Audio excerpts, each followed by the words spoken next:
dzisiaj Was z Brunem po tym górnośląskim mieście. Zapraszam. Chodźcie. A więc spacer po Bytomiu rozpoczniemy od gmachu Opery Śląskiej. Jest to budynek, który pierwotnie był siedzibą Teatru Miejskiego, natomiast tuż po II wojnie światowej został siedzibą Opery Śląskiej. No i pierwszą operą, jaka była tutaj zagrana, była Halka Stanisława Moniuszki. Idziemy dalej za winkiel.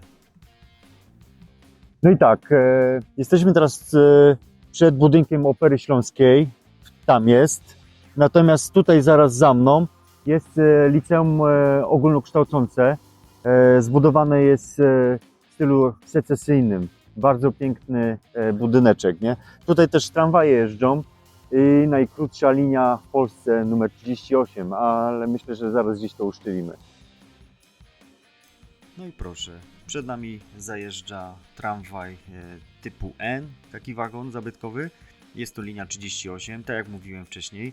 Historyczna linia tramwajowa i znana jest z tego, że jest najkrótszą linią tramwajową w Polsce. Posiada aż 1350 metrów. Tak nam się udało. No i przeszliśmy się kawałeczek na ulicę Moniuszki 16. Tutaj akurat przede mną jest taka kamienica, która ma bardzo charakterystyczną rzeźbę kobiety w takim stroju antycznym. Nie wiem, czy to greckie, czy rzymskie. Spogląda z tej fasady. Wyobraźcie sobie, jak kiedyś architekci projektowali te budynki. Wiele jest takich właśnie ornamentów, figurek. Nie wiadomo, dlaczego teraz tego nie robią, nie? A tutaj po lewej stronie mamy szkołę muzyczną, też zabytkowy budynek. Bardzo ciekawe są takie właśnie budynki tutaj w Bytomiu. Dużo tego jest. No niestety też jest dużo do odnowienia. Pokażę Wam dalej. Jeśli ktoś nie wierzył, że jest smog w Bytomiu, o proszę za mną.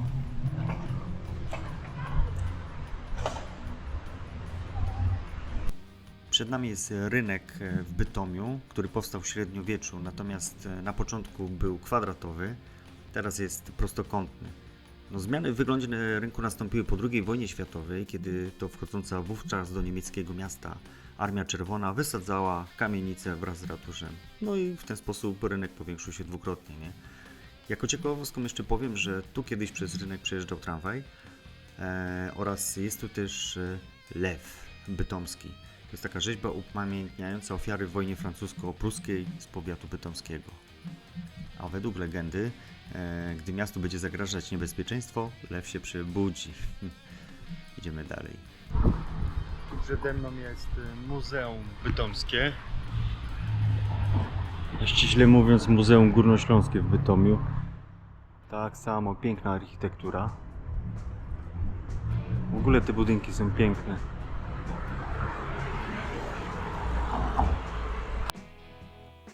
A tu jest jego druga część, a w zasadzie pierwsza może. Z prawej natomiast urokliwe kamienice, co prawda do renowacji, ale są. Tu jeszcze na tych murach, jak się przypatrzymy, to widać jeszcze napisy po niemiecku, co świadczy o tym, że dużo tutaj Niemców kiedyś mieszkało.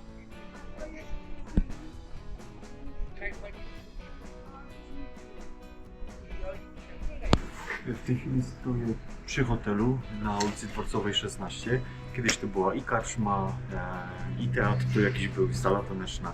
Natomiast teraz w tej chwili jest to budynek.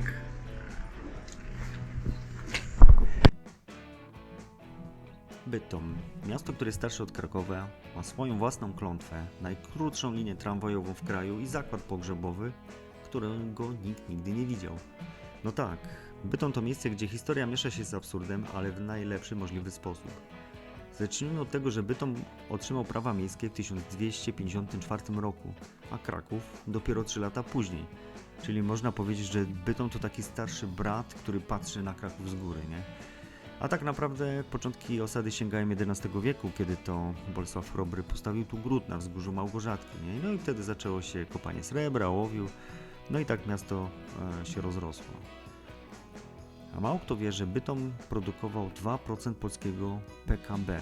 Jedno miasto, kilka kopalń, huty żelaza, elektrownie, zakłady maszynowe, drutu. No, jednym słowem Bytom to taki przemysłowy potwór był, nie? No a potem przyszła transformacja i jak to często w naszym kraju bywa, przyszła z hasłem proszę się rozejść nic tu nie ma. No i zaczął się kryzys niestety, nie? No i wtedy też zaczęły się pomysły, że podczas 750-lecia miasta pewna grupa mieszkańców stwierdziła, że trzeba odprawić mszę przebłagalną za dawne grzechy i najlepiej na rynku, żeby zdjąć klątwę z miasta. No, nie wiem, czy to pomogło, czy nie, ale w 2007 roku poszli dalej, napisali list do papieża, tak, do Benedykta XVI, aby zdjęta została klątwa. Ale czy Bytom naprawdę był przeklęty? No, jak się cofniemy do średniowiecza, to rzeczywiście można wyczytać, że miasto zostało objęte interdyktem. To był taki średniowieczny ban, zakaz odprawiania mszy, nabożeństw i tak dalej, nie? Dlatego, że w 1367 roku mieszczanie utopili 2 księży, nie? I to był taki moment, kiedy Bytom wszedł w taki tryb, no to teraz już nas nikt nie zbawi, mamy przerąbane, nie? No, a było to chyba za to, że tam księża próbowali upominać mieszkańców za kwestie finansowe, obyczajowe, no i tak skończyli w stawie, nie? No i biskup krakowski nałożył karę na nich. No, jak ją zdjęto? Pieniądze, wiadomo, nie? Wpłacono dużą sumę, postawiono kaplicę i znowu można było odprawiać mszę, nie? Czyli tak, nie była to klątwa, tylko interdykt. I to tylko na 2 lata. No ale legenda została, nie? I przechodzimy teraz do kolejnej kwestii. Zakład pogrzebowy AS Bytom. Bardzo znany w internecie. To taka firma widmo, nie istnieje. Chociaż na Facebooku ma 1000 fanów, nie? Takie posty typu: uwaga, w okolicy widziano karawan z Bytomia, zachowaj spokój, to nie są ćwiczenia. Nie no, spoko, ktoś się fajnie bawił, nie? Taka ciekawostka, po I wojnie światowej, kiedy Bytom był niemiecki, a granica z Polską przebiegała tuż obok, zrobiono coś takiego, że na stacji powstał specjalny peron, tylko dla pociągów z Polski, nie? Były pociągi, które jechały tam perony na Niemcy, a jeden był, który jechał wyjątkowo tylko w Polskę, nie? I jeszcze jedną taką ciekawostką jest Tripolis, czyli takie prawie górnośląskie trójmiasto, nie? Które miało powstać. Miał być Bytom, Zabrze i Gliwice. Plany budowy były już nawet, będzie duże centrum, kina, teatry, sale kongresowe i kolejki jakieś. No ale tak się jednak stało, że 3 burmistrzów się nie dogadało. Jeśli ktoś oglądał mój film o Gliwicach, pokazywałem tam fontannę z 3 faunami. To taka pamiątka z tego, nie? A jeśli chodzi o obiekty sakralne, to tutaj mamy na przykład kościół Wniebowzięcia Najświętszej Maryi Panny w Bytomiu, wzniesiony w stylu romańskim w 1231 roku. Tu przed mną jest kościół Świętej Trójcy, który stanął w miejscu dawnej kaplicy katolickiego cmentarza parafialnego. No i tak teraz się to prezentuje. Pięknie, piękna architektura. Tutaj kolejny kościół Świętego Jacka tym razem, wzorowany na katedrze w niemieckim Limburgu, na rozbarku. Krzyż pokutny w Łagiewnikach. Taki krzyż kiedyś to było symboliczne zakończenie okresu pokuty przez mordercę, który dzięki umowie z rodziną zobowiązany był do odbycia pokuty i świadczeń finansowych. W tej chwili jestem tutaj przy kościele pod wezwaniem Świętej Małgorzaty. Jesteśmy na wzgórzu, małe jest to wzgórze tutaj w Bytomiu, natomiast tu są najstarsze wzmianki osadnictwa, jakie znajdowały się w tym rejonie. Czyli jest to taki symbol Bytomia. Tutaj jest dom misyjny obok i jedziemy dalej, zobaczyć co na Bytomiu słychać. A tutaj jesteśmy w tej chwili na ulicy Webera 2. Jest to najstarszy zachowany dom mieszkalny w Bytomiu.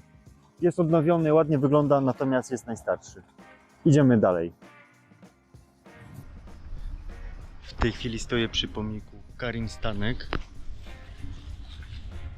No któż nie zna takich przebojów jak Malowana Lala? No, warto tutaj podejść, zobaczyć. I oczywiście moje ulubione takie uliczki, zakamarki. Patrzcie na to. jak to tu wszystko wygląda.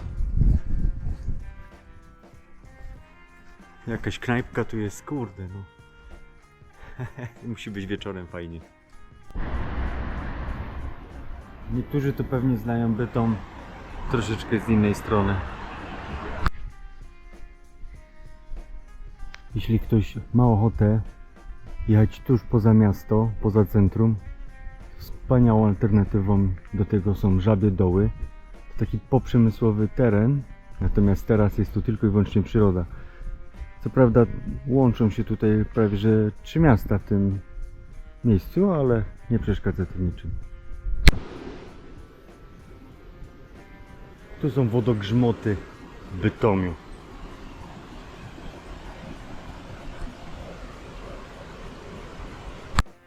A co można jeszcze zwiedzić, zobaczyć w Bytomiu? Na przykład dla miłośników militariów można zwiedzić przeciwlotniczy schron w Bytomiu-Miechowicach.